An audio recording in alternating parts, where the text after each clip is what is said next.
vous montrer comment faire un Home Lab pour moins de 100 euros. Vous avez été plusieurs dans les commentaires et également en MP à me demander un petit budget pour faire un Home Lab. Je vais vous montrer ça, comment on peut faire ça assez facilement.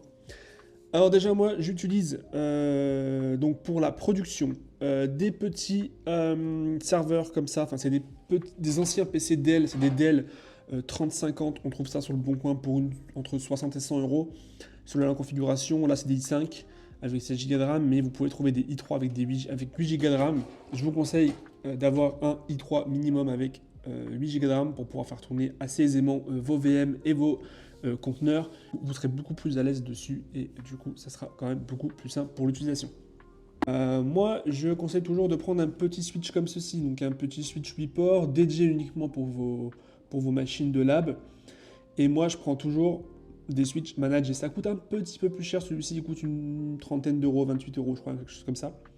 Mais par la suite, si vous voulez faire des VLAN et vous voulez avoir un Home Lab évolutif, bah, c'est quand même plus intéressant. Alors là, moi, mon Home Lab me coûte beaucoup plus cher que 100 euros, mais voilà la finalité. Mais j'ai commencé comme tout le monde avec des vieilles machines, des vieux serveurs. Et aujourd'hui, voilà. Donc là, j'ai ma grosse machine ici. Donc c'est mon gros PVE, c'est là où j'ai le plus de ressources. Donc ici, on a un Xeon avec 128 Go de RAM. Et là, on a ce qui tourne en production, donc les deux NAS ici.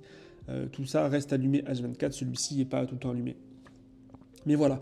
J'ai deux petits mini-serveurs qui tournent tout le temps et après le reste, ils ne sont pas encore configurés. Ceux-là, ils vont être configurés d'ici peu.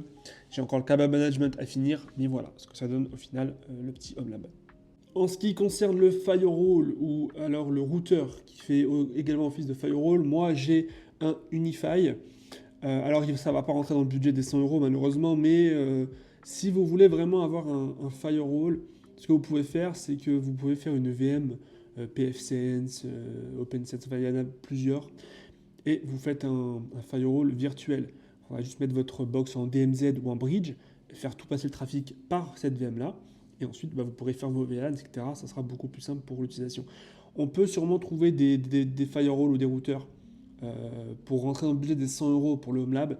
Moi personnellement, j'ai pas de marque à conseiller, je n'en connais pas. Donc du coup, ben voilà, moi je suis parti sur un petit Unified qui est ici, qui me suffit largement, qui m'a coûté une centaine d'euros. Et puis si vous avez encore des questions, n'hésitez pas à les poser en commentaire, mais également à vous abonner. Et vous pouvez aussi retrouver notre Discord dans la bio TikTok. Vous pouvez nous rejoindre et venir parler avec nous.